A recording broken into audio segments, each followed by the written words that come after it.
만나서 반갑습니다. 반갑습니다. 예, 광우 스님이라고 합니다. 우리가 살아가다 보면 힘들고 괴로운 일이 많지 않습니까? 네. 많아요? 네, 다 행복해야지 왜 많아요? 자, 살다 보면 안 좋은 일이 생길 때가 있는데 결론이 기도밖에 없는 것 같습니다.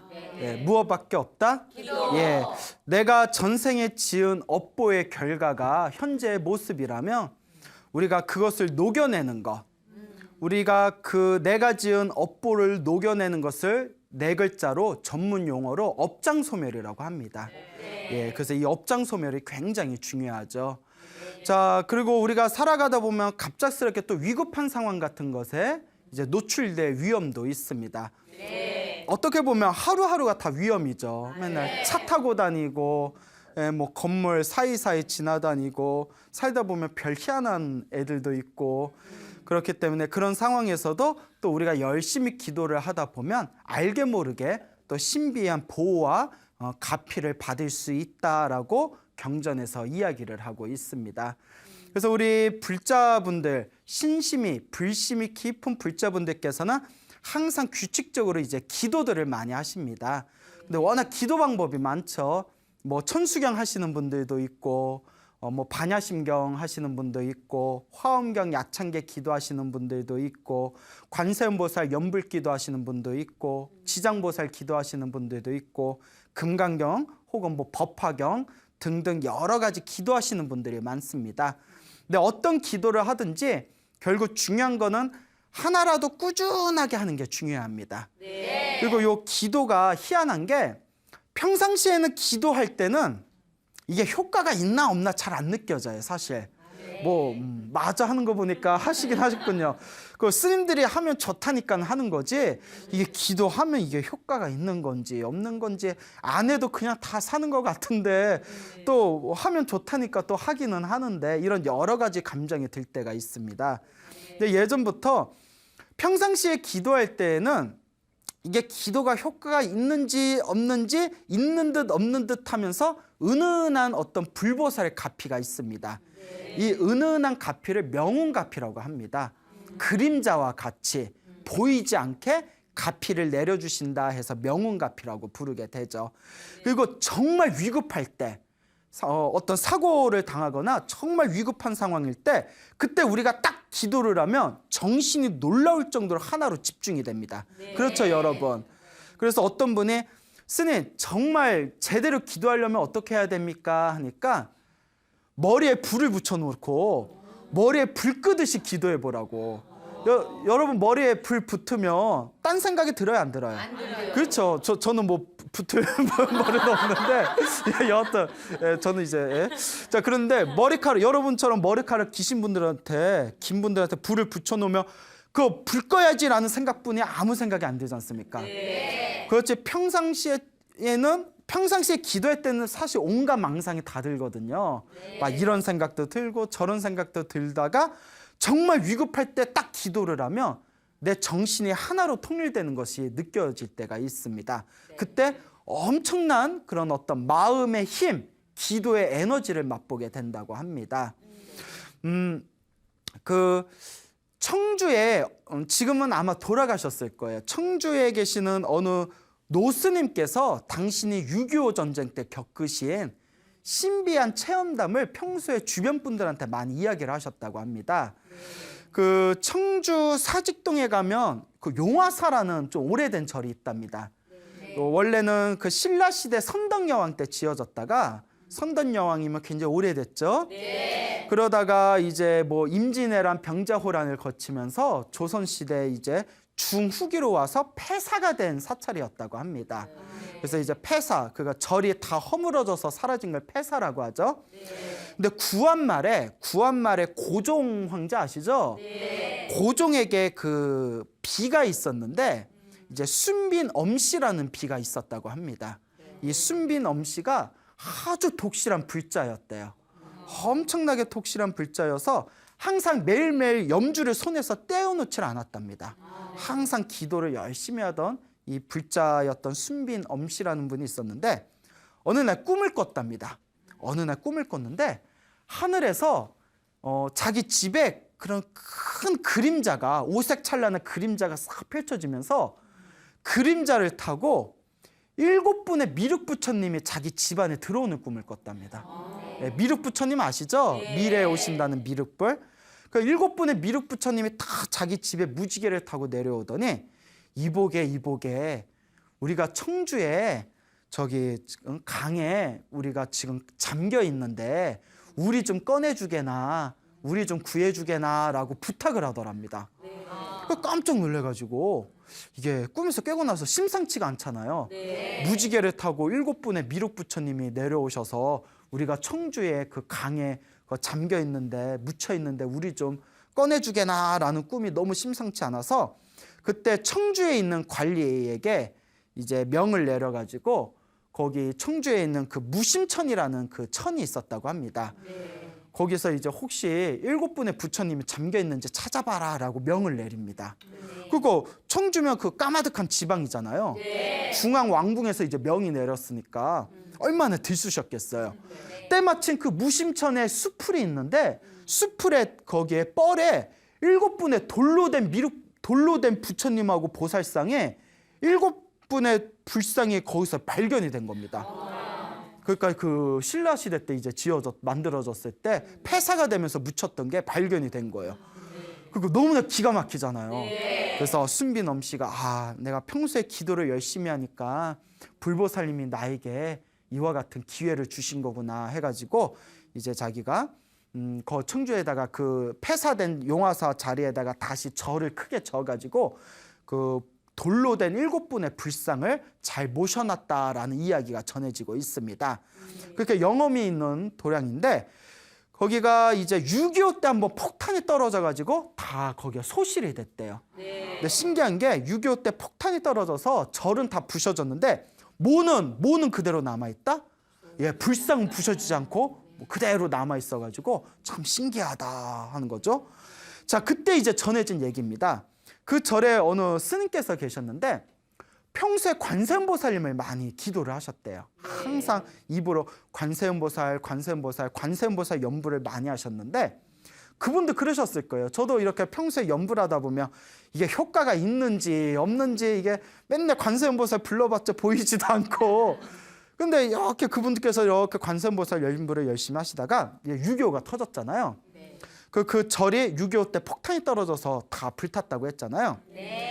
그분 옆에 폭탄이 떨어졌대요. 폭탄이 저쪽 앞에서 뻥 하고 터져서 폭탄 그 바람에 휘말려가지고 당신 몸이 몇십 미터 밖으로 튕겨져 나갔답니다. 그래서 금방 말한 그 불상을 발견한 무심천 밖으로 그 강 개울가를 넘어서 몇십 미터 정말 절에서 폭탄이 터져서 몇십 미터 밖으로 튕겨져 나가서 정신을 잃었대요. 그리고 눈을 딱 떴는데 몸이 멀쩡하더래요. 몸이 너무 어디 다친 데도 없고 몸이 너무 멀쩡해서 이렇게 툭툭 털고 일어나셨대요. 여러분 믿겨지십니까? 그렇죠. 예, 또 대놓고 아니야 이러시네요. 아니요, 정말 믿겨지기가 어려운 얘기인데 당신이 그때 그런 경험을 했다고 자주 말씀을 하셨대요.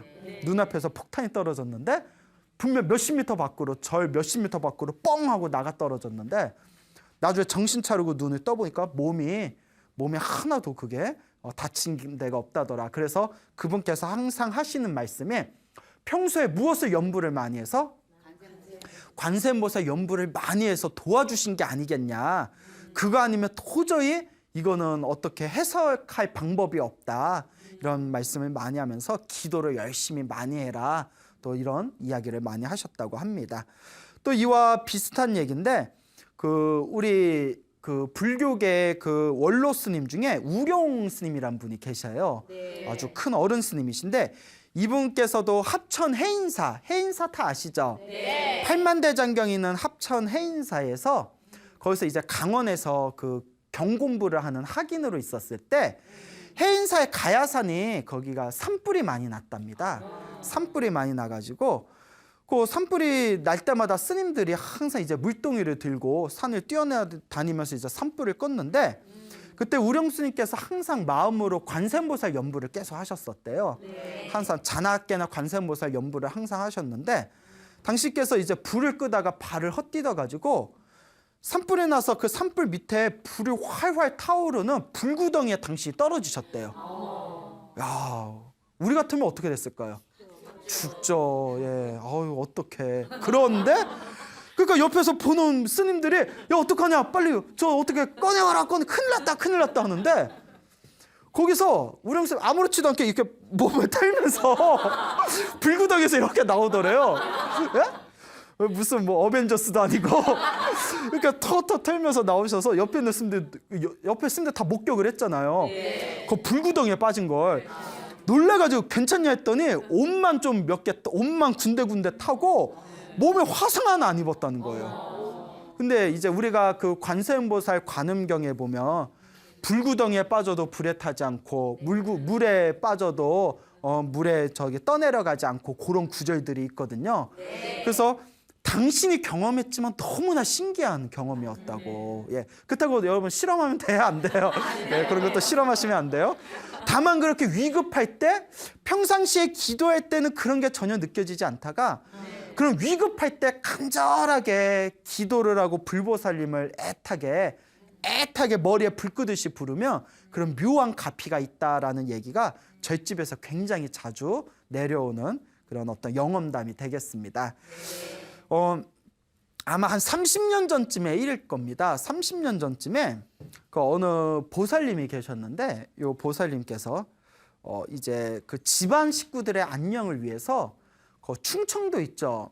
그 충청도 쪽에 거기 어느 당신이 깊은 산에 있는 어디 절에 항상 가가지고 불공을 올리시는 보살님이 계셨대요. 네. 보살님께서 이제 가족들의 안녕을 위해서 그게 기도를 자주 올렸는데, 어느 날 이제 자기 여동생, 사촌 여동생하고 같이 야 우리 부처님한테 불공 올리러 가자 하고 여동생을 데리고 그 산길을 이렇게 올랐답니다. 근데 때마침 막 폭우가 쏟아지고 있었대요. 그래서 막 비가 쏟아지고 있는데, 여러분 그런데 지금은 산들이 다들 산길을 잘 닦이고 웬만큼 높은 곳에 있는 절들도 다들 길이 잘 나 있어요. 그렇죠? 근데 30년 전이면 산길이 얼마나 험하고 길이 잘 닦여지질 않았잖아요. 여러분 산에 올라갈 때 비 많이 내리면 올라가야 돼요, 말아야 돼요? 말아야 되죠. 그럼 여러분 산에 비 많이 내리면 올라가면 안 돼요. 다 알죠? 그런데 기어코 그분은 올라가신 거예요. 여동생 데리고. 왜냐하면 이제 뭐 이 정도에 괜찮겠지. 그 부처님한테 기도 올리러 갔는데 오랜만에 큰맘 먹고 왔는데 집에 돌아가기 뭐 하잖아요. 그래서 이제 험한 산길을 올라가는데 점점 비가 거세지더래요. 그래서 옛날에 이렇게 또랑 있잖아요. 또랑에 징검다리를 이렇게 건너가던 그 개울가가 있었는데 막 물이 불어가지고 성인 허벅다리까지 이렇게 올라오더래요. 근데 건너면 돼요, 안 돼요? 절대 안 됩니다. 근데 그 보살님이 이렇게 건넜대요. 이렇게 물이 많이 불었네 뭐 이러면서 이렇게 걸었는데, 이제 여동생한테 괜찮아 뭐 이러면서 여동생이 또 이렇게 비틀비틀 가다가 거기서 넘어져 버린 거예요. 그러니까 넘어졌는데 물이 휩쓸려서 떠내려간 거예요. 개울에 근데 점점 내려가면서 점점 개울이 넓어지잖아요. 보살님이 놀래가지고, 여러분 근데 물에 떠내려가는 것보다 더 무서운 게 중간중간 바위가 있잖아요. 가다가 나무나 바위에 몸이 부딪히거나 머리가 부딪히면 그게 위험한 거거든요. 사실 허리 정도까지 올라오는 개울가에서 휩쓸려 봤자 바위만 없으면 이렇게 죽지는 않아요. 이렇게 다리 힘으로 버티면. 근데 떠내려가다 부딪혀서 뼈 부러지고 머리 부서지고 이러는 거거든요. 막 밑으로 막 휩쓸려 내려가니까 보살님이 놀래가지고 막 가는데 여동생 죽을까 봐 다급하게 무엇을 했을까요? 그렇죠. 기도밖에 없죠. 평소에 기도한 사람이 정말 마음 급하고 힘들고 괴로우면 기도가 저절로 나와요. 만약에 여러분들이 짜증나고 화날 때 아이고 관세음보살 하면 정말 불자예요. 그런데 정말 짜증나고 화날 때 아이고 관세음보살, 아이고 부처님 안 하고 이런 씨 뭐 이래버리면 그거 불자 아니에요. 뭔 얘기인지 알죠? 네? 정말 불자. 평소에 기도한 불자는 화나고 답답하면 뭐가 나와야 된다? 아이고 나무아미타불 관세음보살 연불이 나와야 되지. 네? 이런 SS 나오고 뭐 삐리리 나오고 이건 불자 아니에요. 여러분은 불자예요, 불자 아니에요? 아닌 것 같은데. 자, 어쨌거나 그러니까 뭐 어떡해요. 뭐 이렇게 막 마음이 너무 다급해가지고 관세음보살 입에서 관세음보살이 저절로 나오더래요. 관세음보살 너무 다급하니까. 그러니까 몇백 미터를 계속 내려왔대요. 막 뛰어내려오고 막 비는 쏟아져 뛰어나 여동생 막 휩쓸리고 이제 물에 휩쓸리니까 눈에 보이질 않는 거예요. 그래서 산 입구까지 내려왔대요. 산 입구 그거 계속 떠내려온 거죠. 내려오다 바위에 부딪혀도 이건 할 말 없는 거예요. 계속 떠내려오다가 산 입구 쪽에 그 산 입구에 옛날에 화장실이 항상 있었잖아요. 여기서 볼일 보고 올라가라고. 산 입구 그 화장실이 있는 쪽에 나무 뿌리를 때롱때롱 이제 붙들고 물속에서 버티고 있는 여동생을 발견합니다. 놀래가지고 살려줘요 하면서 그래서 주변에 있는 분한 도움을 받아가지고 무사히 꺼냈대요. 몸에 상처 하나 없이 좀 몇 군데 긁히고 크게 다친 데 없이. 놀래가지고 야 이게 웬일이니 어떻게 된 거니. 근데 놀라운 얘기를 듣습니다. 건너라고 했을 때 건너다가 발을 이렇게 헛디뎠대요. 발을 헛디디니까 넘어졌는데 물에 확 휩쓸린 거예요. 그러니까 성인 남자들 몸무게가 있으면 그래도 버티는데 여자들은 가늘가늘 하잖아요. 여러분들은 안 떠내려갈 것 같은데요. 아니 농담이에요. 가늘가늘 하니까 막 떠내려간 거예요. 그러니까 막 떠내려가다가 자기도 모르게 누굴 불렀을까요? 이해도. 제발 부처님 도와주세요. 관세음보살 도와주세요 하는데 뒤에서 누가 자기를 딱 잡더랍니다. 보이지는 않는데 누가 자기를 허리를 딱 잡더래요.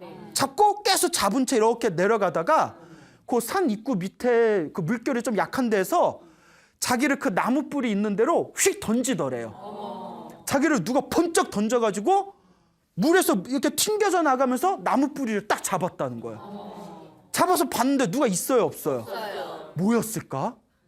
관세음보살? 관세음보살 참 바쁘다. 너무 바쁘셔. 무슨 일만 있으면 관세음보살이네. 그런 놀라운 경험을 하셨대요.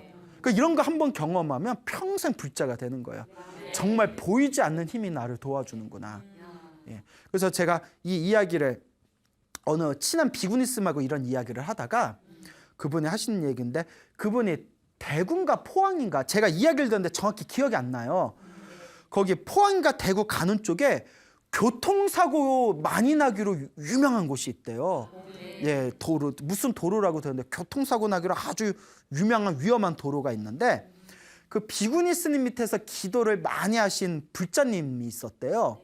불자님이 있었는데 굉장히 기도를 열심히 오랫동안 하셨는데 그 포항 거기 뭐 대구인가 포항 그 중간에 도로를 가시다가 차 사고가 났는데 차가 사진으로 보면 기가 막히고 코가 막힐 정도로 완전 완파가 됐대요.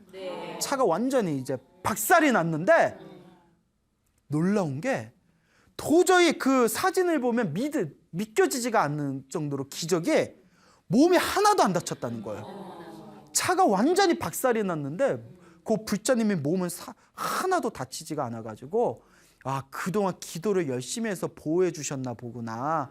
또 이런 이야기를 어느 비구니 스님께 들은 적이 있습니다. 그렇기 때문에 정말 우리가 지극한 마음으로 부처님을 믿고 기도를 하고 수행해 나가면 이렇게 보이지 않는 불보살님의 가피가 분명히 있구나라는 믿음을 가지시기 바랍니다. 이와 비슷한 얘기인데요. 아까 드린 말씀이 그 물에서 누가 딱 껴안아가지고 옆으로 나무 뿌리 있는 대로 던져줬다 이런 얘기 들었지 않습니까? 이랑 비슷한 얘기를 제가 또 하나를 찾아봤는데 그 예전에 2000년도에 굉장히 그 우리 바다에 큰 바람이 불었던 태풍이 불었던 적이 있었대요. 그때 경기도에 있는 모 사찰을 열심히 다니시는 불심이 깊은 거사님이 계셨답니다. 근데 이 거사님께서 이렇게 뱃일을 하시는 분이었대요. 뱃일을 하시는 분인데 이제 인천 앞바다에서 태풍이 너무 바람이 불어가지고 밧줄이 끊어서 배가 떠내려갈까봐 밧줄을 좀 세게 묶는다고 밧줄을 끌어서 이렇게 이제 밧줄 세게 묶으려는 과정에서 밧줄을 놓쳐버리고 바람이 너무 세가지고 몸이 튕겨져서 바닷물에 빠졌대요. 그때 옆에 사람들이 다 보고 있었답니다. 야, 저 어떻게 저거 막 꺼내줘야지 어떻게 막 이러고 있는데 바람이 불고 막 파도가 넘실넘실 되는 거. 여러분 바람이 무지 부는 그 바닷가에서 파도가 막 넘칠대는 거 보셨어요? 네. 무서워요. 진짜 무서워요. 근데 그 가운데 파도 한가운데 빠져서 밧줄은 막 앞에서 막 왔다 갔다 하고 막 어쩔 줄 모르고 있을 때 역시나 사람이 그런 위급한 상황에 빠지면 누굴 부르게 될까요? 부처님, 관세음보살님. 왜 또 뭐 배운 게 관세음보살뿐이 없으니까. 관세음보살 큰 소리 관세음보살 불렀대요. 제발 살려주세요 하는데 순간 환상을 봤대요. 환상. 정말 목이 그 짧은 시간에 목이 터져나가라 관세음보살 부르는데 순간 눈앞에 환상을 봤는데 어떤 환상이냐면 평소에 자기가 다니는 절에 불상 있잖아요. 네. 부처님이 자기 옆을 휙 지나가는 환상을 봤대요. 휙 지나가는. 그럼 좀 꺼내주지. 그냥 휙 지나가. 휙 지나가는 환상을 보면서 부처님 하는 순간 파도가 한번 휘청하더니 자기 눈앞에 밧줄이 뚝 떨어지더래요. 신기하게. 그 환상을 보는 순간 부처님이 휙 내려가고 파도가 한번 휙 넘칠대더니 그 저쪽에 밧줄이 자기 앞에 딱 떨어져가지고 그 밧줄을 딱 잡았대요. 네. 밧줄을 잡으니까 사람들이 밧줄 끌어당겨 해가지고 네. 가까스로 거기서 살아났다. 그래서 야 정말 이건 아무리 생각해도 너무나 신기한 불보살님의 가피다. 근데 이런 얘기가 굉장히 많습니다, 여러분. 이게 뭐 억지로 지어낸 얘기도 아니고 어느 이 소나무 팬인 불자님이 계세요. 소나무를 보고 또 보고 저희가 지금 거의 뭐 100편이 다 됐는데 이 100편을 거의 3-4번씩 보고 또 보고. 참 고맙죠. 뭐 그렇게 재밌나? 근데 그분께서 하시는 말씀이 처음에는 그냥 재밌어서 봤는데 보면 볼수록 그러니까 저한테 묻는 거예요. 스님 그때 뭐 이번 주에 했던 얘기 진짜예요? 그러니까 진짜예요 묻는 게 제 말을 못 믿어서 진짜요가 아니라 너무 신기하니까. 그래서 제가 말씀드리죠. 내가 스님인데 내가 다 들은 얘기고 나랑 친한 불자분들이 겪으신 얘기고 스님들께 직접 내가 들은 얘기인데 내가 없는 말 지어내겠냐. 그러니까 그 불자님이 하신 얘기가 우리 소나무를 들으면 처음에는 그냥 재밌어서 듣다가 나중에는 진짜 기도해야 되겠다. 나도 정말 기도해야 되겠다. 그런 마음이 우러나오신다고 하더라고요. 네. 사실 이제 우리 소중한 나 무한행복을 회통하는 가장 중요한 주제가 2가지지 않습니까? 네. 첫째가 인과 응보. 네. 인과. 내가 지은 업은 다 누가 받는다? 네. 내가 받는다. 그리고 2번째가 열심히 복을 짓고 기도해라. 네. 이 2가지거든요. 그러니까 우리 소나무를 통해서 진짜 인생 잘 살아야겠다. 착하게 살아야 되겠다라는 마음을 일으키시고 아이고 내가 평소에 복도 좀 짓고 기도도 열심히 해야 되겠다라는 마음을 일으키신다면 우리 소나무가 아마 지향하는 어떤 진정한 의미의 전달이 잘 이루어진 게 아니겠느냐라는 생각이 듭니다.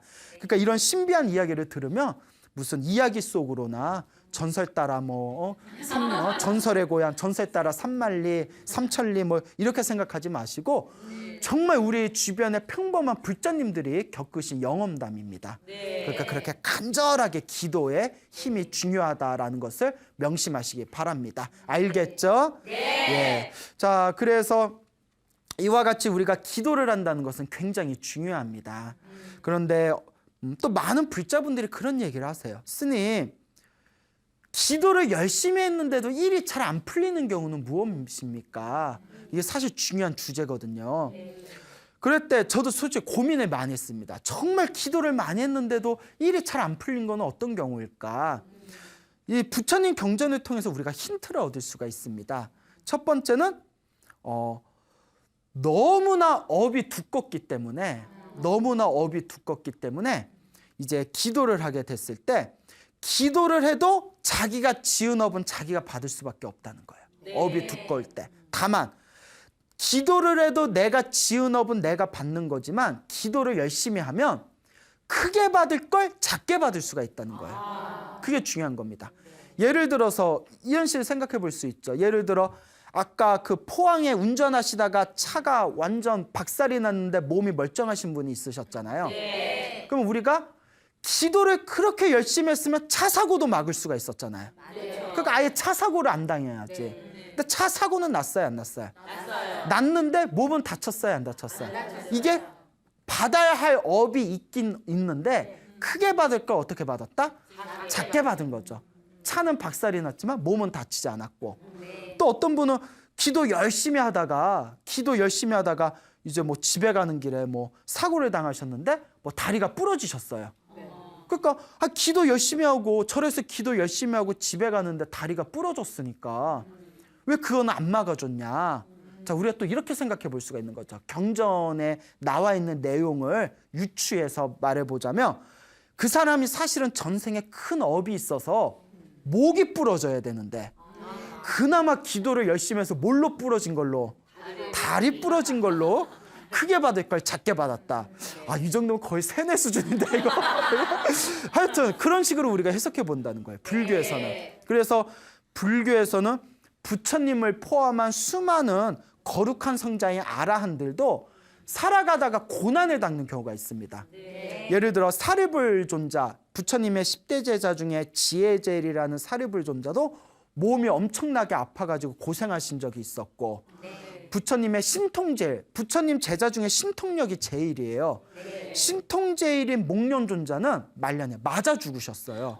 예, 소나무에서 한 두어 번 얘기 들었을 거예요. 그것도 다 누구 업이다? 네, 다 자기가 지은 업이죠. 목련존자 같은 경우에는 머나먼 과거 전생에 부모님을 죽인 적이 있었거든요. 자기의 친부모를 죽였던 업보, 자기 친부모를 죽인 게 업이 커요, 작아요? 엄청나게 크죠. 그렇기 때문에 아라한 깨달음을 얻은 뒤에도 그 업을 받을 수밖에 없었다는 거죠. 근데 다만 중요한 거는 크게 받을 걸 어떻게 받는다? 작게 받는다는 겁니다. 그러니까 기도를 열심히 하시면 작은 업은 쉽게 피해가고 큰 업은 어차피 받아야 할 업은 작게 받게 된다는 것이 아주 중요한 핵심입니다. 아시겠죠? 그러니까 기도하다가 나쁜 일이 생기면 기도 효과가 없는 건가? 이렇게 생각할 게 아니라 내가 크게 받아야 할 업을 어떻게 받고 있구나? 작게 받고 있구나. 내가 크게 받을 걸 작게 받아서 내 업장이 소멸하고 있구나. 이렇게 지혜롭게 생각하셔야 됩니다. 알겠죠? 자, 이렇게 기도를 하다 보면 스님 기도하다가 일이 잘 안 풀리는 경우는 왜 그렇습니까? 그럴 때 절대 흔들리지 마시고 내가 기도한 공덕은 어디 다른 곳으로 날아간다, 날아가지 않는다? 날아가지 않아요. 다 내 안에 그 공덕이 다 쌓입니다. 다만 인과 업보, 내가 지은 업은 내가 받아야 되기 때문에 지금 당장 기도를 열심히 하고 절에 열심히 다녀도 내가 받아야 할 숙제나 빚이나 업이 있으면 그걸 피해갈 생각을 하면 안 돼요. 당당하게 내가 지은 업은 내가 받되 기도를 열심히 하면 어떻게 받는다?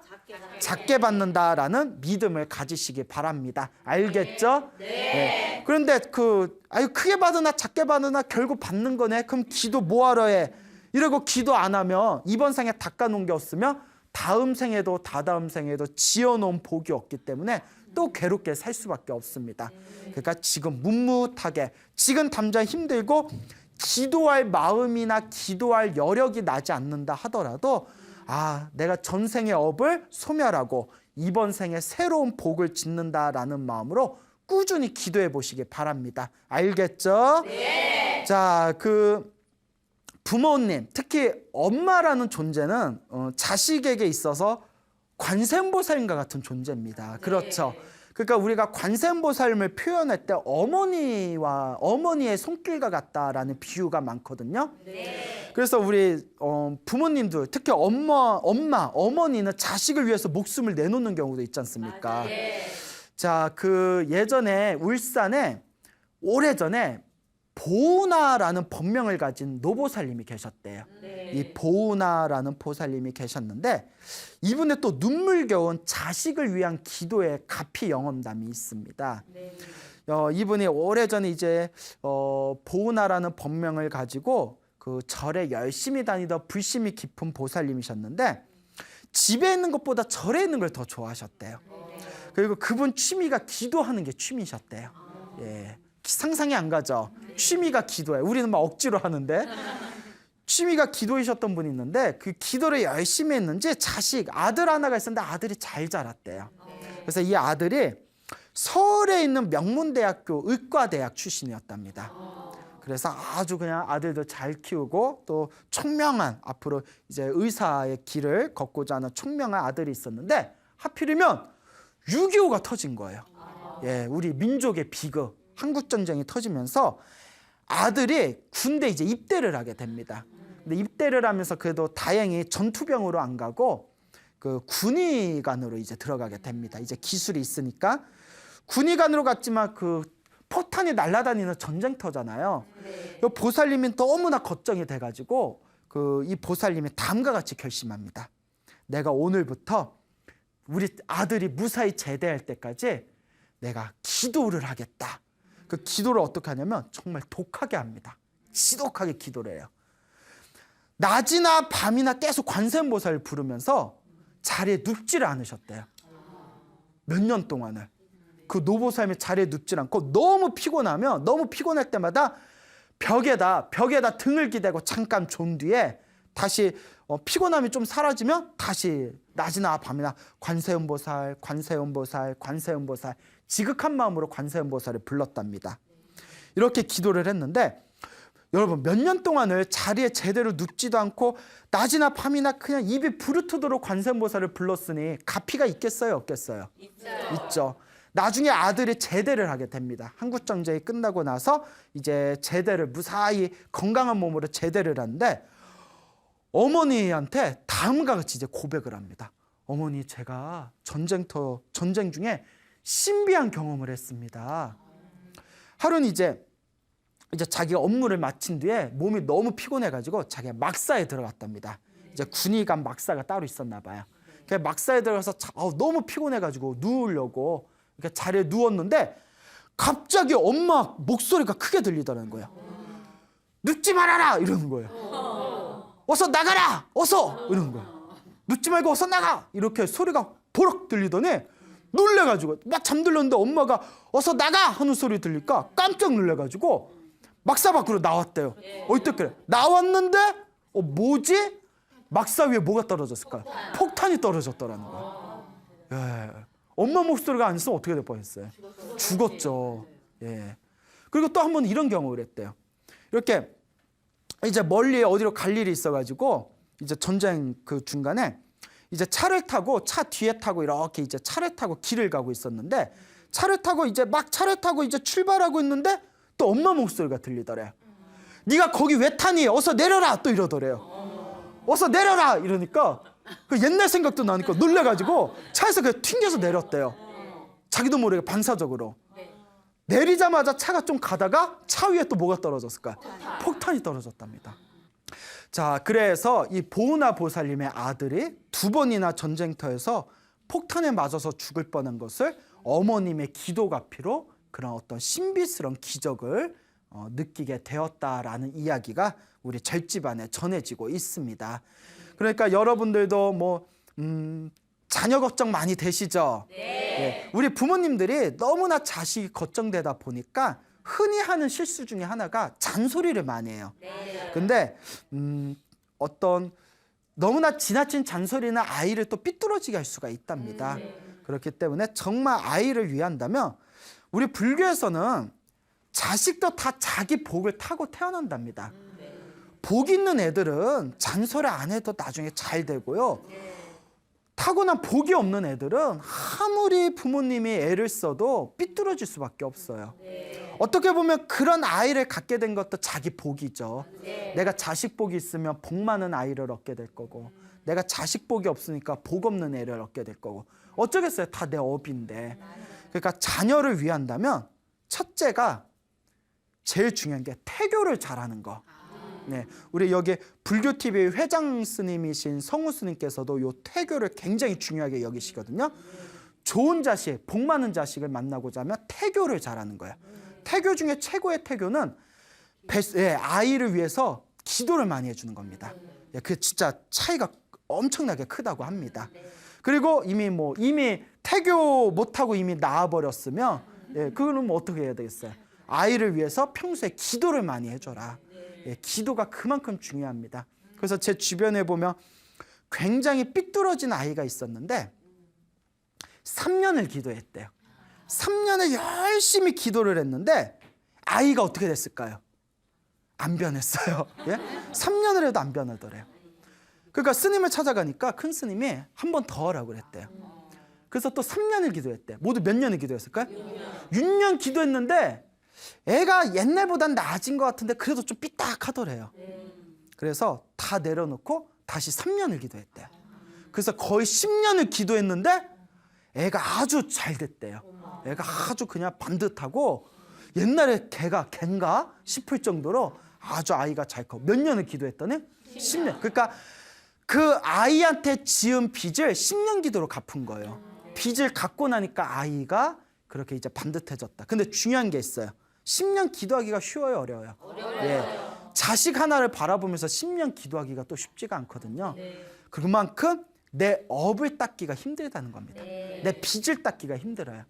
10년을 기도하니까 애가 변했는데 꼬작 100일 기도해놓고 효과가 있니 없니 이러면 안 돼요. 물론 100일 기도한 것도 대단하지만 내가 빚을 갚을 때까지 기도한다라는 마음으로 기도에 나아가신다면 분명히 여러분들 주변에 맑은 그런 어떤 환한 가피의 공덕을 경험하시게 될 겁니다. 알겠죠? 네. 그러니까 기도하세요. 네. 자, 이와 또 비슷한 이야기가 있습니다. 옛날 어느 시골에 농사를 짓는 노보살님이 계셨대요. 근데 아이를 여럿을 낳았는데 그 중에 막둥이가 있었는데 막둥이가 월남전에 갔대요. 그 월남전에 가니까 그 월남전에서도 또 사람 얼마나 많이 죽었습니까?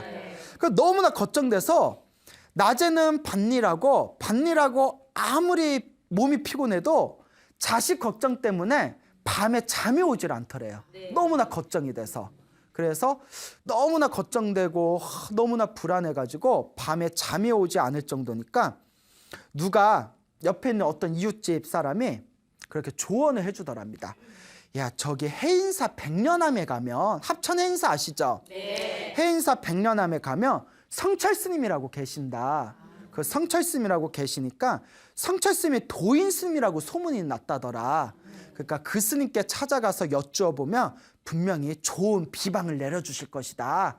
그러니까 성철스님을 찾아가 봐라. 성철스님 다들 들어보셨죠? 네. 뭐 워낙 유명한 스님이시잖아요. 그러니까 부랴부랴 그 해인사 백년암까지 올라가가지고 옛날에는 차편도 엄청 힘들잖아요. 네. 그 성철스님을 만났는데 성철스님 때마침 거기 마루에 이렇게 앉아 계시더랍니다. 그래서 다짜고짜 성철스님 앞에서 땅바닥에서 절을 올리면서 신임 우리 자식 좀 살려주소 이렇게 막 사정을 했답니다. 그 성철스님이 자초지종을 다 들은 뒤에 내가 하라는 대로 하겠냐. 내가 하라는 대로 하면 자식이 무사히 제대할 수 있다. 스님 하라는 대로 하겠습니다.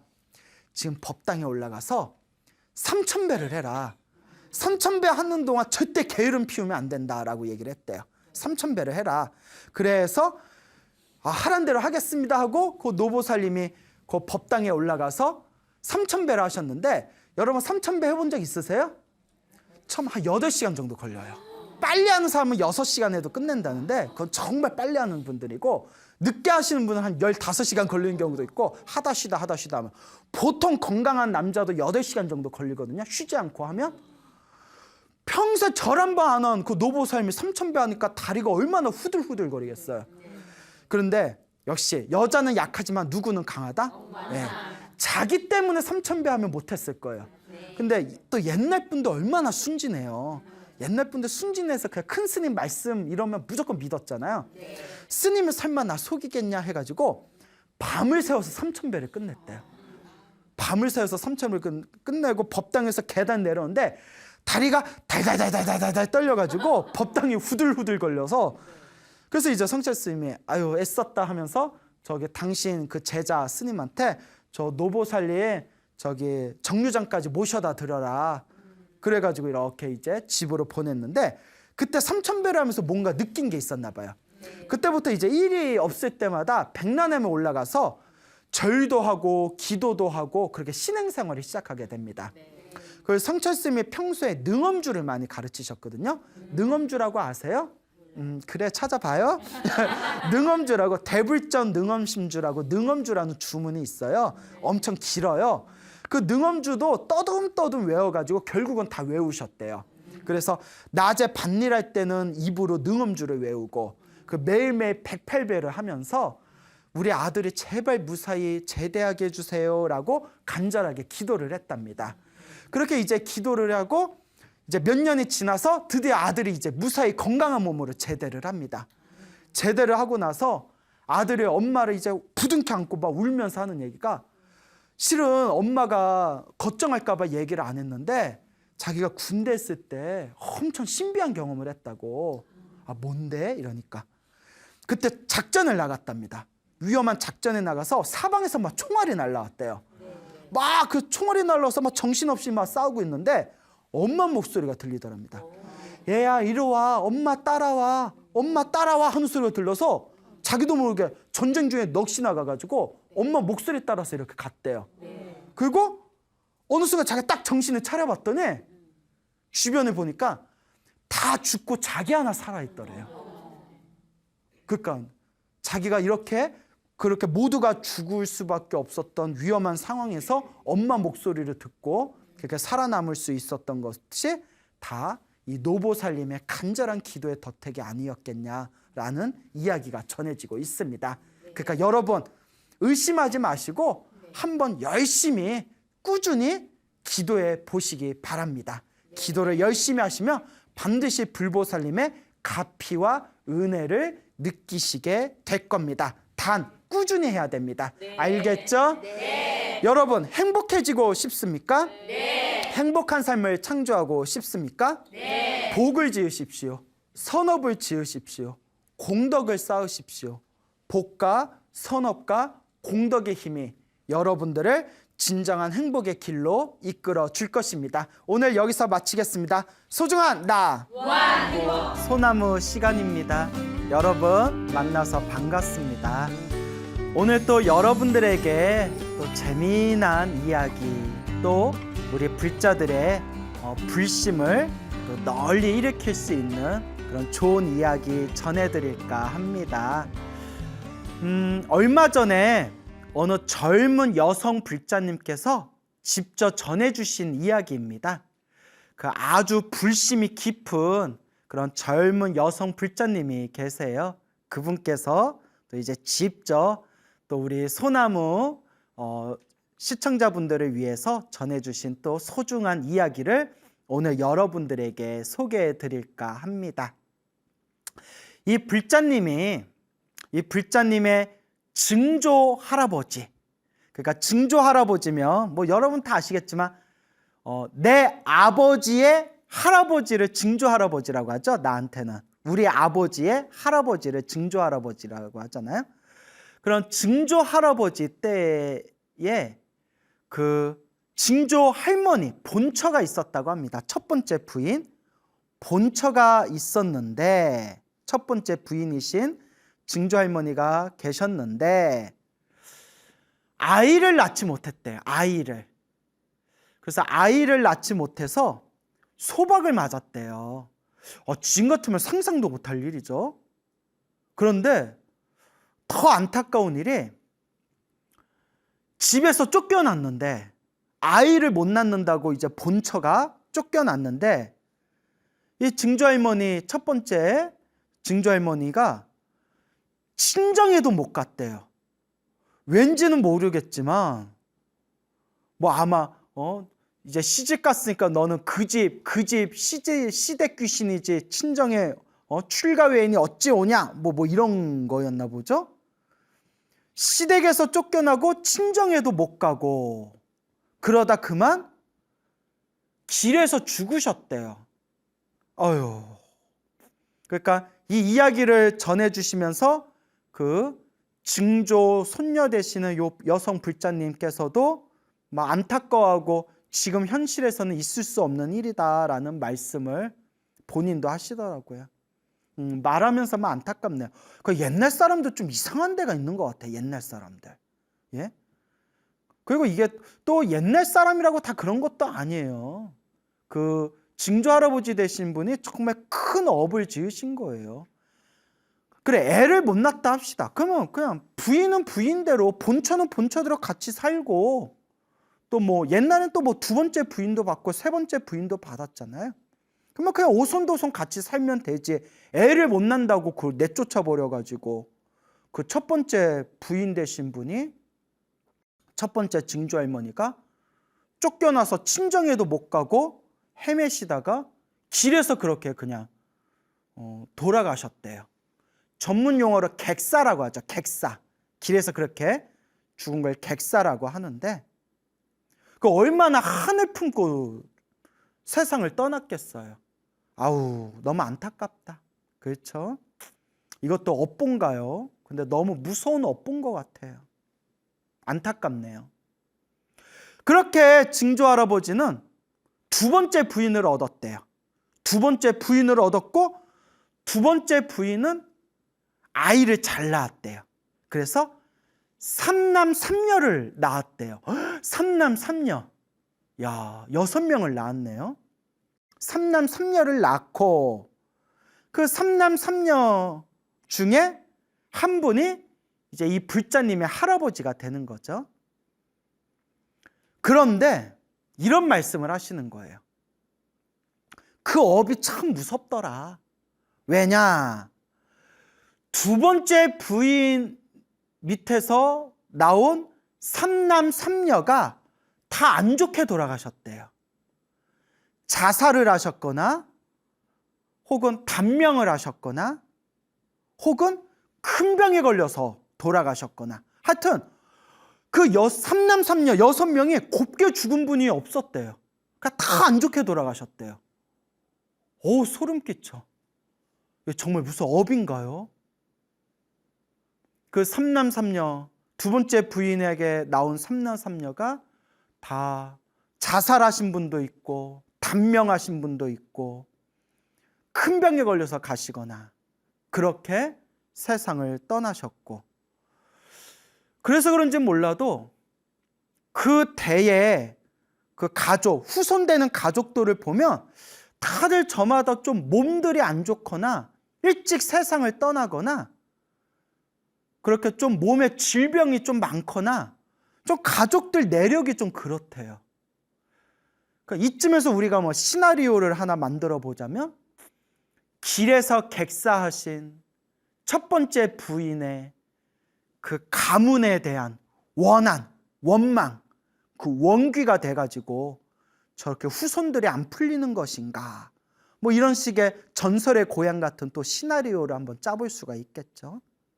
어쨌거나 진실은 모르겠고, 하여튼 다들 그렇게 안 좋게 돌아가시게 되었고, 또 요 불자님이 지금 한 얘기는 친가 쪽 얘기고, 외가 쪽으로도 이렇게 자살하신 분들도 있었대. 자살하신 분도 있고, 좀 안 좋게 돌아가신 분도 있고, 그 집안이 좀 어수선한 그런 좀 분위기가 있었나 봐요. 근데 제가 예전에 어른스님들께 자주 듣던 내용 중에 하나, 이런 내용이 있어요. 집안에 자살한 사람이 있으면 그 자손 중에도 또 꼭 자살하는 사람이 나올 확률이 높고, 다 그렇다는 건 아니고 높고, 집안에서 자꾸 자살하는 사람들이 나오면 그 밑에 후손들 중에 또 계속 자살하는 사람들이 나온다 라는 이야기를 어른스님들께 들은 바가 있어요. 그래서 이렇게 불자님들하고 신도님들하고 무슨 대화하다가 무슨 뭐 자살 얘기 뭐 이런 얘기 나왔을 때, 혹시 집안에 가족이나 윗대에 자살하신 분 있지 않습니까? 하면 맞아요 라는 얘기를 또 많이 듣습니다. 그 어떤 업의 에너지가 있나 봐요.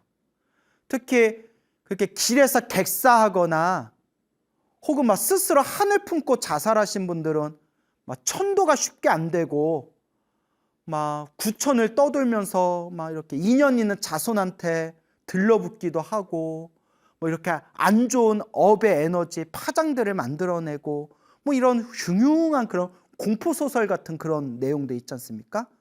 또 실제로 이런 말도 있어요. 사람이 자주 죽은 지역, 사람이 많이 죽은 그런 지역에 원귀들이 있을 경우 거기서 꼭 사건 사고가 난대요. 뭐 그런 얘기도 있어요. 그래서 옛날에 어느 큰 스님께서는 항상 해제 때가 되면, 결제가 끝나고 해제 때가 되면 바랑에 딱 요령이랑 법요지 딱 바랑 안에 넣으시고 그렇게 사람이 뭐 물에 빠져서 죽은다거나 뭐 교통사고 당해서 죽은다거나 사건 사고가 많은 흉흉한 곳에 가서 떠들고 있는 영가들이여 어서 좋은 데 가시오라고 이렇게 당신께서 천도제도 많이 지내주신 그런 어른스님들 이야기도 있거든요. 이런 업의 에너지, 업의 기운, 이런 업의 파장 이런 걸 쉽게 무시할 수가 없습니다. 어쨌거나 그래서 이 불자님이 딱 자기네 엄마하고 자기를 빼고는 친가나 외가 쪽 집안을 보면 다 교회 다니거나 다 무교래요. 그러다 보니까 뭐 조상님들을 위해서 제사를 지낸다거나 뭐 천도제를 지낸다거나 이런 집안이 없대요. 그래서 이 불자님이 워낙 불심이 깊으니까 혹시 우리 조상님들 나와 인연 있는 영가분들이 혹시 천도되지 못하고 떠들고 있는 분들이 계시지 않을까 싶어가지고 이 불자님이 항상 백중 때마다 우리 절에서 백중기도 올리지 않습니까? 백중 때마다 늘 그런 인연 있는 그런 조상 영가들을 그렇게 정성껏 기도를 올렸고 그리고 매년마다 합동천도제를 올렸대. 합동천도제. 우리가 보통 그냥 개인 천도제를 지낼 때는 조금 보시금이 조금 비싼 편이잖아요. 근데 이제 사찰에서 이렇게 신도분들에게 부담을 줄여주기 위해서 합동으로 뭐 10명, 20명 팀을 만들어서 합동으로 또 지내는 합동천도제가 있지 않습니까? 그러면 보시금, 공양금이 조금 그래도 부담이 덜하죠. 그래서 매년마다 백중기도 정성껏 올리고 매년마다 그렇게 합동천도제도 올리는데 그렇게 백중기도 올리고 합동천도제 올릴 때에도 스님에게 그냥 맡기는 게 아니라 늘 스스로 그런 자신과 인연 있는 영가분들을 위해서 그리고 그런 집에 가문의 그런 조상 영가들을 위해서 정성껏 아미타경을 독송해주고 아미탑을 연불하고 광명진언을 연불하면서 그렇게 영가들이 천도되기를 간절하게 발언을 하셨다고 합니다. 이건 아주 중요합니다, 여러분. 우리 불자들이 천도제 같은 거에 관심이 많잖아요. 절에 오래 다니다 보면. 근데 많은 불자님들이 착각하고 있는 게 있어요. 절에다 천도제 올리면 스님들이 알아서 천도시켜 주겠지. 이런 법은 없어요. 천도제는 분명히 공덕이 있지만 천도의 진정한 공덕을 성취하려면 본인이 기도해야 돼요. 제가 그동안 소나무를 통해서 여러 번 말씀드렸죠? 본인이 기도하고 본인이 염불해야 됩니다. 자기 자신이 닦아야 됩니다. 그래서 천도제는 천도제대로 공덕은 있지만 천도제는 만병통치가 아니다. 또 진정한 나와 인연 있는 영가들을 진정한 영가천도를 하기 위해서는 또 본인이 스스로 정성껏 기도하는 그 힘이 필요하다라는 이야기를 그동안 소나무를 통해서 자주자주 말씀을 드렸습니다. 그러니까 이 불자님도 아주 지혜롭게 그렇게 이제 인연 있는 영가분들을 위해서 백중기도도 올리고 합동천도제도 올리고 개인적으로도 그렇게 연불 공덕을 많이 지었다고 합니다. 그렇게 한 3년 정도가 지났을 때 어느 날 생생한 꿈을 꿨대요. 눈앞에 수많은 남자와 여자들이 보이는데 아주 하얀 옷을 입고 있더래요.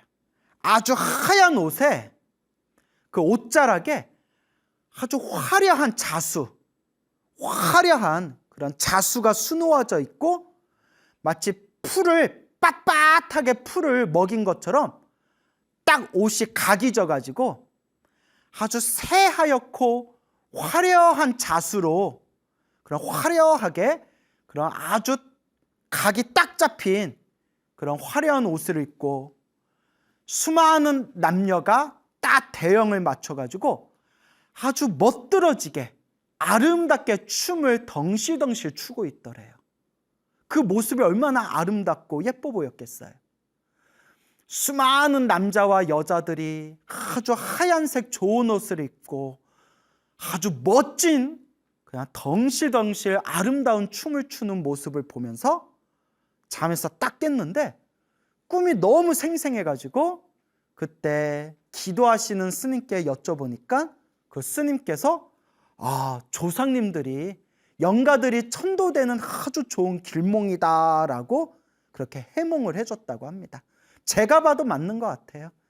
이렇게 영가천도 기도를 많이 하신 분들 보면 그런 꿈꾸는 것 중에 공통된 꿈들 중에 하나가 뭐 수많은 사람들이 모여서 음식을 맛있게 드시고 떠난다거나 아니면 아주 좋은 옷을 입고 뭐 이렇게 춤을 추면서 즐거워하신다거나 이제 그런 어떤 공통된 패턴의 꿈들이 있거든요. 물론 뭐 우리가 꿈에 집착할 필요는 없지만 이와 같은 그런 경험을 통해서 이제 마음에 크나큰 그런 이제 평온을 느끼셨다고 합니다.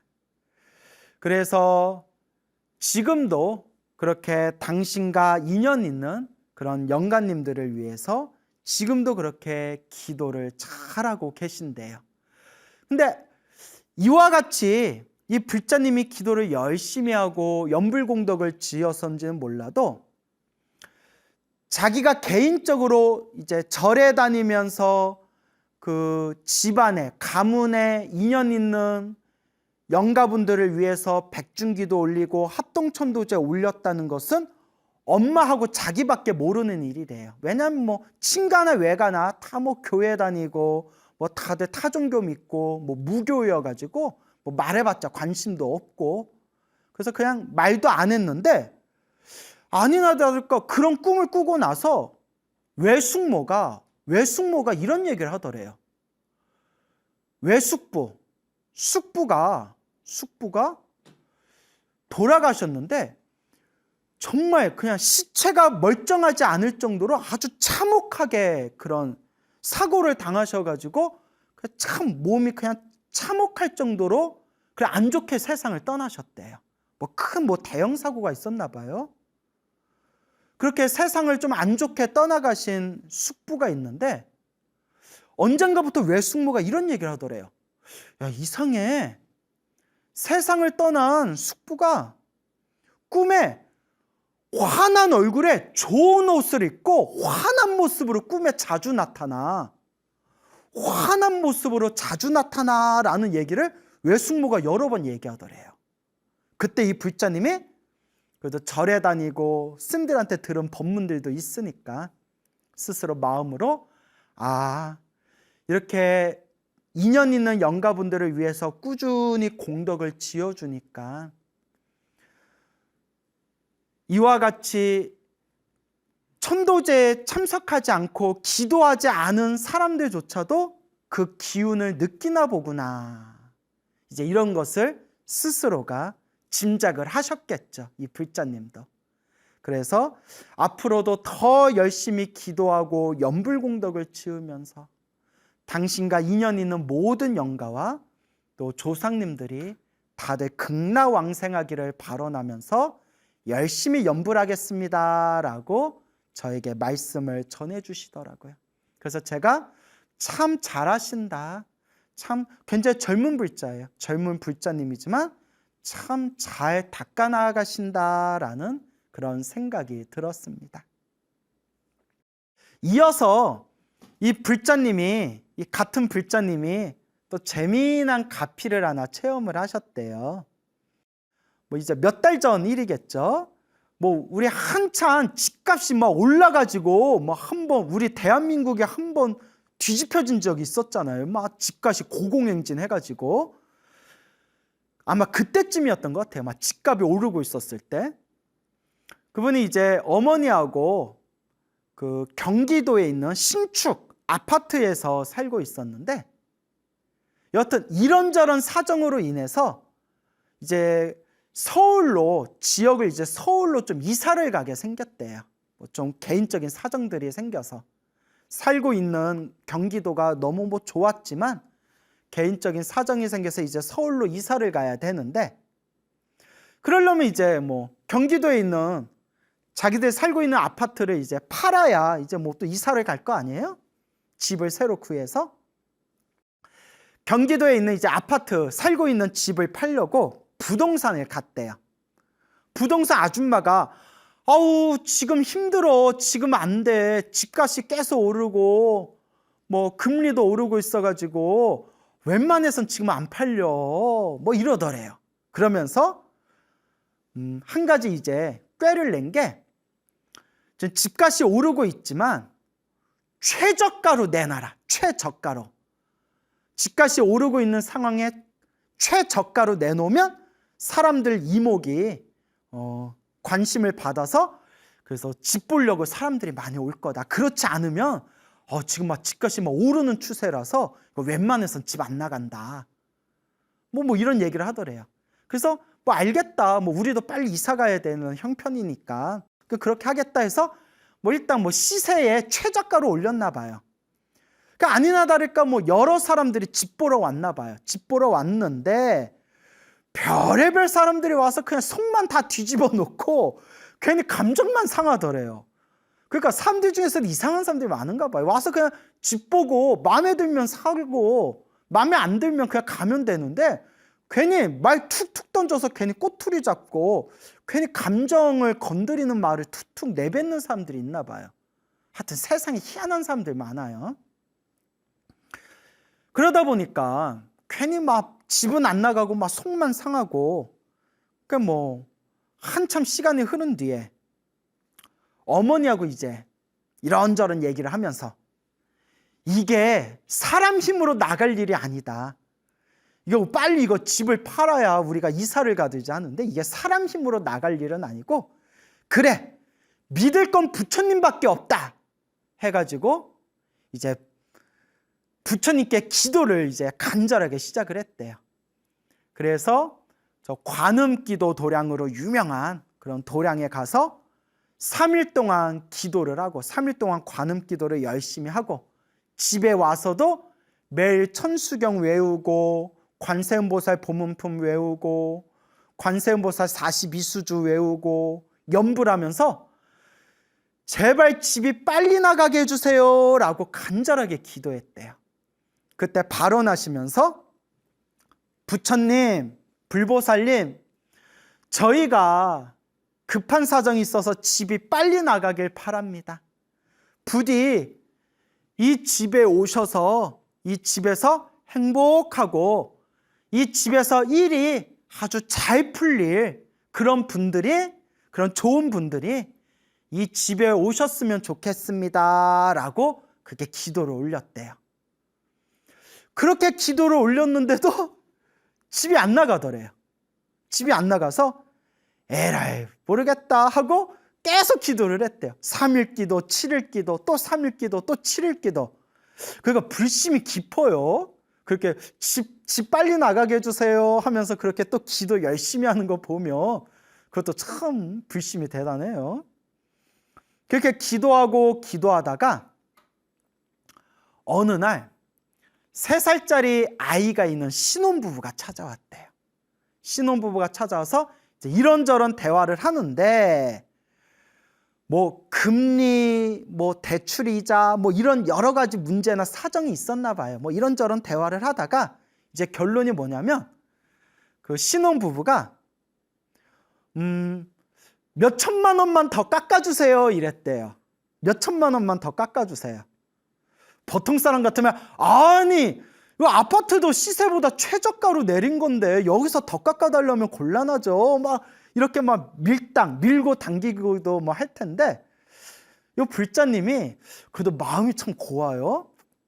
무슨 생각을 했냐면, 빨리 이거 집 정리하고 싶고, 또 어차피 이사 갈 집인데 이 집으로 이익을 남길 생각은 없다라는 생각을 가지고 있었대요. 굳이 이 집으로 이익을 남길 생각은 없다. 그냥 이익 남길 생각은 없고 그냥 적정성에서 이거 빨리 팔고 어서 서울로 이사 가야 된다라는 생각이 들었대요. 그러니까 어떻게 보면 참 이렇게 욕심이 좀 적으신 분이에요. 최저가인데 최저가에서도 좀 더 깎아준 거죠. 그래서 좋습니다 하고 이야기가 잘 됐대요. 이야기가 잘 돼서 이제 그 아파트를 이제 그 신혼부부에게 이제 넘기기로 했는데, 나중에 계약이 잘 이루어지고 난 뒤에 이제 이런 이야기를 듣게 되었대요.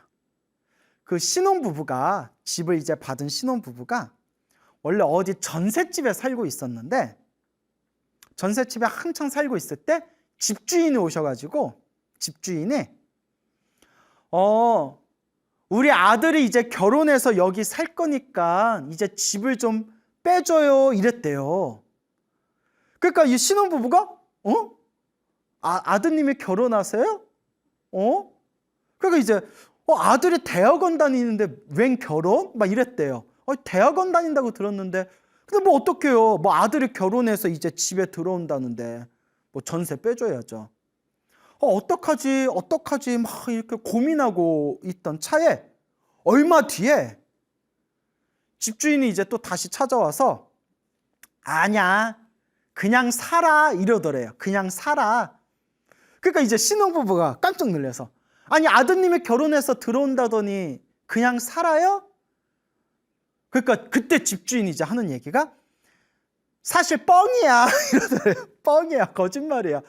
아니 집세 좀 더 받으려고 간 본 거죠. 여러분, 우리 이러면 안 돼요. 말해놓고도 좀 그렇다. 간 보려고, 집세 좀 더 올리려고 간 보려고 내가 그렇게 얘기했는데, 요새 전셋값이 갑자기 막 올라가니까, 전셋값이 올라서 이제 사람 구하기가 힘들 것 같으니까 그냥 계속 살아라 이렇게 얘기를 한 거예요. 신혼부부 그때 막 상처를 받았대요. 하면서 마음에 상처를 받았대. 막 집 없는 서름, 막 되게 서운하고 섭섭하고 막 서름이 느껴지더래. 그래서 어차피 이번 참에 나가기로 했으니까 이번 참에 집을 한번 구해보자 해가지고 이제 이 불자님 아파트에까지 오게 됐는데, 나중에 하는 얘기가 그 와이프 되는 분이, 부인 되는 분이 딱 아파트에 보자마자 너무 마음에 들더래요. 그냥 눈에 뭐가 쉰 것처럼 너무 마음에 들더래요. 왜 그런지 모르겠지만 생각할 것 말고 것도 없이 오빠 여기 너무 마음에 들어, 웬만하면 여기로 하자 이렇게 얘기하더래요. 그래서 뭐 남편은 어떡해요? 뭐 같이 사는 뭐 마누라가 여기 집이 너무 좋아, 나 그냥 여기 살고 싶어 이러니까, 그래서 계약을 하려고 했는데 계약 당일날 장모님이 오셨대요. 소식을 듣고, 야, 요새 같은 시기에 지금 뭐 집을 산다는 게 말이 되냐? 내가 가서 말려야겠다 하고 장모님도 그때 우리 철없는 딸 뭘 하면서 왔겠죠? 근데 아파트를 보고 장모님도 눈에 뭐가 쉰 것처럼 집이 너무 마음에 들면서 딸한테 야, 선택 잘했다, 여기 괜찮다, 야 그래, 야 당장 계약하자 이렇게 이야기가 탁탁탁탁 돼가지고, 어쨌거나 기도하기 전에는 그렇게 그냥 속만 긁고 나가지 않던 집이 기도 열심히 하고 난 뒤에 정말 이 집을 원하고 이 집을 바라는 사람에게 이제 집을, 아파트를 넘기게 되었다고 합니다. 그래서 이분이 이게 부처님 가피가 아닐까요 하는데, 제가 보기에는 물론 기도했으니까 부처님 가피도 있겠지만 요 불자님의 마음이 좀 착하신 것 같아요. 욕심이 좀 적은 것 같아요. 아파트도 최저가로 부동산에 올렸는데 거기서 또 신혼부부들이 이렇게 부탁을 하니까 거기서 또 몇 천만 원을 깎아줬다는 거 보면 그냥 본래 이렇게 욕심 없이 마음을 그렇게 냈기 때문에 서로가 그냥 기분 좋게 이렇게 좋은 결과를 맺은 게 아닌가라는 생각이 듭니다. 근데 이 불자님이 이제 아파트 넘기기로 했고 서울로 이사를 가야 되는데, 가기로 했던 지역에 그 집들이 계약을 하려고 할 때마다 자꾸 파토가 나더래요. 자꾸 계약이 깨져버리더래요. 너무 속상하더래요. 신경 쓰이고. 이제 집도, 이제 아파트도 팔았고, 우리도 이제 이사 가야 되는데, 아니, 이제 가려고 하는 그 집들이 자꾸 이제 문제가 생기고 계약이 자꾸 깨져버리니까 나중에 지쳐가지고 무슨 생각이 드냐면, 이대로 가면 이거 그냥 짐은 컨테이너에다 일단 보관하고 어디 집 구할 때까지 이거 절에서 기도하면서 절에서 지내야 되는 거 아니야?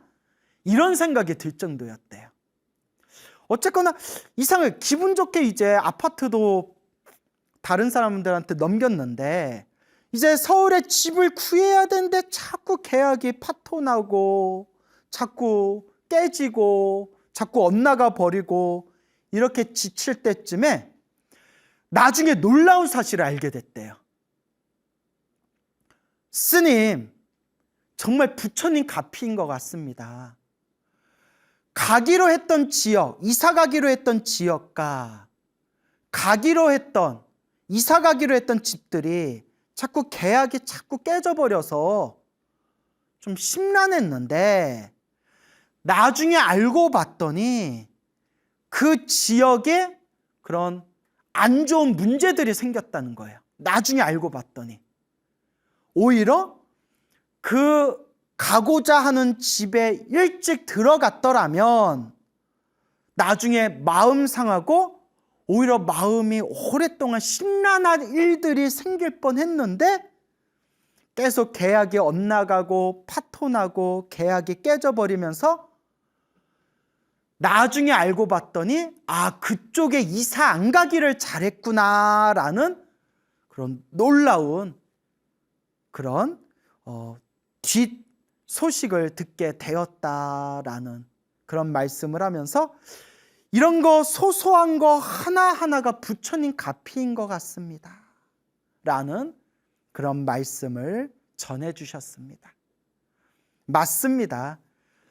우리가 기도를 하다 보면 좋은 일이 생길 때도 있고 나쁜 일이 생길 때도 있어요.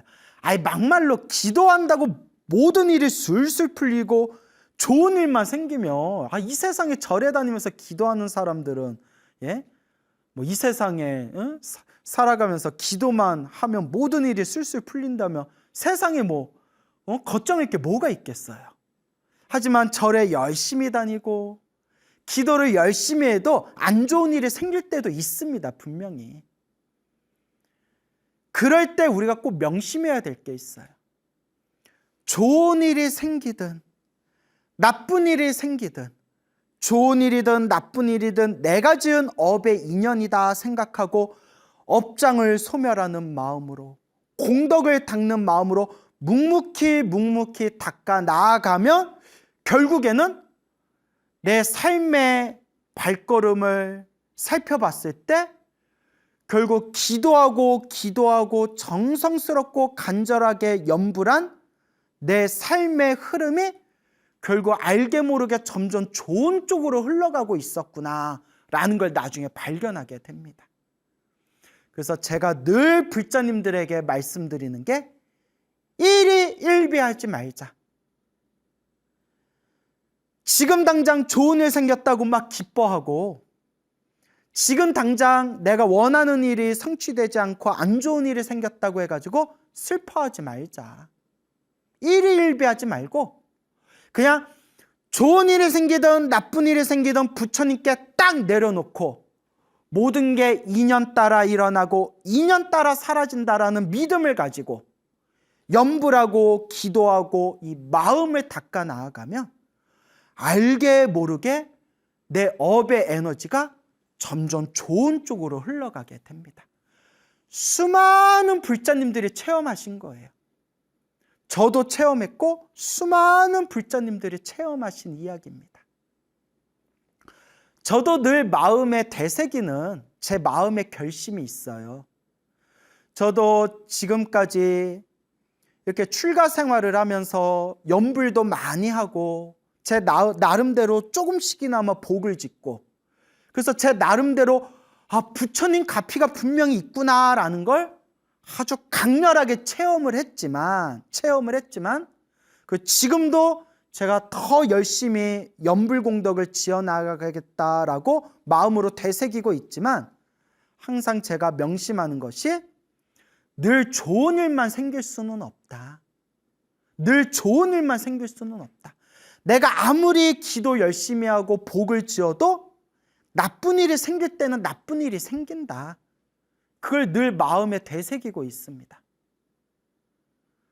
그리고 물론 저도 마음 한구석에는 저도 중생이라서 제발 나쁜 일이 안 생겼으면, 마음 다칠 일이 안 생겼으면 하지만 인생은 그렇지가 못해요.